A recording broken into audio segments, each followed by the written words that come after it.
കുട്ടി ശ്വാസം എടുക്കുന്ന സമയത്ത് ഒരു വിസ്ലിംഗ് സൗണ്ട് കേൾക്കുന്നുണ്ട്. വീസിങ് ശബ്ദം പോലെ തോന്നുന്നു.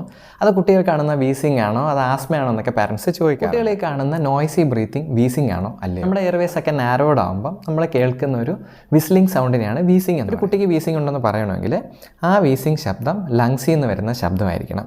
നമ്മുടെ മൂക്ക് മുതൽ തൊണ്ട വരെയുള്ള സ്ഥലത്തുനിന്ന് കേൾക്കുന്ന വിസ്ലിംഗ് സൗണ്ടിനെ നമുക്ക് വീസിങ് എന്ന് പറയാൻ പറ്റില്ല. അപ്പോൾ ഈ വീസിങ് എന്തുകൊണ്ടാണ് ഉണ്ടാകുന്നതെന്ന് പറഞ്ഞു കഴിഞ്ഞാൽ നമ്മുടെ ലങ്സിനകത്തോട്ട് പോകുന്ന എയർവേസ് ട്യൂബ്സ് താഴോട്ട് ചെല്ലും തോറും ചെറിയ ട്യൂബ്സ് ആയിട്ട് മാറും. അപ്പോൾ ഈ ചെറിയ ട്യൂബ്സിനകത്ത് ഏതെങ്കിലും കാരണം കൊണ്ട് ഒരു നാരോയിങ് വന്നു കഴിഞ്ഞാൽ അതിപ്പോൾ ഇൻഫെക്ഷൻ ആവാം, അല്ലെങ്കിൽ ആസ്മയുള്ള കുട്ടികൾക്കുള്ള നീർക്കെട്ടാവാം, എന്തെങ്കിലും ഒരു കഷ്ടകാലത്തിന് കുട്ടി കഴിച്ച ആഹാരം ആസ്പിറേറ്റ് ചെയ്തിട്ടുണ്ടെങ്കിൽ അത് അവിടെ എങ്ങാനും ചെന്ന് ബ്ലോക്ക് ചെയ്തിട്ടുണ്ടെങ്കിൽ വീസിങ് ഉണ്ടാവാം. അപ്പോൾ ഇത് നമുക്ക് വീസിങ് കേൾക്കുന്ന വെച്ചിട്ട് നമ്മൾ സ്റ്റെതസ്കോപ്പ് വെച്ച് നോക്കുമ്പോൾ വീസിങ്ങിൻ്റെ രീതികളും അതിൻ്റെ ക്വാളിറ്റിയും വെച്ചിട്ട് ഇത് എന്തുകൊണ്ടാണെന്നുള്ള വീസിങ്ങിനെ പറ്റി ഒരു ഐഡിയ നമുക്ക് പറഞ്ഞു വെച്ച് നമുക്ക് ഒരു കാര്യം വളരെ വ്യക്തമായിട്ട് മനസ്സിലായി. മൂക്കിൽ നിന്നോ തൊണ്ടയിൽ നിന്നോ കേൾക്കുന്ന ശബ്ദത്തിനെ നമുക്ക് വീസിങ് എന്ന് പറയാൻ പറ്റില്ല. അത് നോയ്സി ബ്രീത്തിങ് ആണ്. അത് മൂക്കടപ്പ്, ജലദോഷം അല്ലെങ്കിൽ ഒരു തൊണ്ടയിലുള്ള ഒരു കൺജഷനൊക്കെ കൊണ്ട് കേൾക്കുന്ന ശബ്ദം. വളരെ ചെറിയ കുട്ടിയാണെന്ന് വിചാരിക്കുക. ഒരു 2 വയസ്സിനൊക്കെ താഴെയുള്ള കുട്ടികളാണെങ്കിൽ അവരുടെ ഈ എയർവേസിൻ്റെ ട്യൂബ്സൊക്കെ വളരെ ചെറുതായിരിക്കും.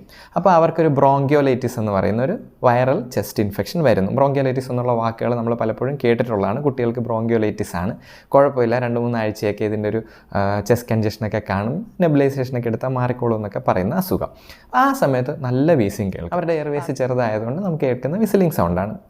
ഇനി കുഞ്ഞിൻ്റെ എയർവേസൊക്കെ വലുതായി വരുമ്പോഴത്തേക്ക് ഈ ഇൻഫെക്ഷനൊക്കെ വരുമ്പോൾ നമ്മൾ വീസിങ് കേൾക്കാനുള്ള ചാൻസ് കുറഞ്ഞു വരും. പക്ഷേ ഏത് പ്രായത്തിലും ചെസ്റ്റ് കൺജഷൻ വരുമ്പോഴത്തേക്ക് അല്ലെങ്കിൽ ഇൻഫെക്ഷൻ വരുമ്പോൾ വീസിങ് ഒക്കെ കേൾക്കും. ഇനി ഇതൊരു ആസ്മ കാരണമുള്ള വീസിങ് ആണോ അല്ലയോ എന്നുള്ളതാണ് നമുക്ക് അടുത്തറിയാം. കുഞ്ഞിന് പനിയൊന്നും ഇല്ലാത്ത വീസിങ്, ഒരു ട്രിഗർ വരുമ്പോൾ, ഒരു പൊടി അടിച്ച സമയത്ത് കുഞ്ഞിന് വീസിങ് വരുന്നു, അല്ലെങ്കിൽ കുഞ്ഞ് കളിക്കാൻ പോയിട്ട് തിരിച്ചു വരുന്നു, ചെറിയൊരു ശ്വാസം മുട്ടും വീസിങ്ങും വരുന്നു.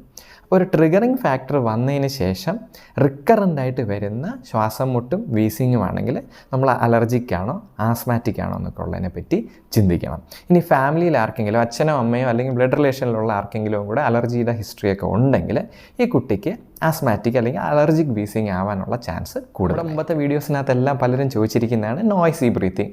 കുഞ്ഞ് ശ്വാസം എടുക്കുമ്പോൾ നമുക്ക് മൂക്കിൽ നിന്ന് കേൾക്കുന്ന ശബ്ദം അത് വീസിങ് അല്ല, അത് നോയ്സി ബ്രീത്തിങ്. ഇനി ചെസ്റ്റ് കൺജഷൻ ഉള്ള സമയത്ത് നമ്മൾ ചെസ്റ്റിൻ്റെ അടുത്തേക്ക് നമ്മുടെ ചെവി കൊണ്ടുപോയി കഴിഞ്ഞാൽ ഒരു പക്ഷേ നമുക്ക് വീസിങ് ശബ്ദം കേൾക്കാം, ഒരു വിസ്ലിംഗ് ശബ്ദം, ഒരു കുറുങ്ങുന്ന പോലുള്ള ശബ്ദം നമുക്ക് കേൾക്കാം. പക്ഷേ അതൊന്ന് കൺഫേം ചെയ്യാനായിട്ട് എപ്പോഴും ഡോക്ടറെ കാണിച്ച് സ്റ്റെതസ്കോപ്പ് വെച്ച് നോക്കുക. എന്നാൽ മാത്രമേ നമുക്കതൊരു 100% നമുക്കൊരു കൺഫർമേഷൻ പറയാൻ പറ്റൂ. നല്ല സിവിയർ ആയിട്ടുള്ള വീസൊക്കെ ഉള്ള സമയത്ത് ചില സമയത്ത് നമുക്ക് വീസിങ് ശബ്ദം കേൾക്കാൻ പറ്റും.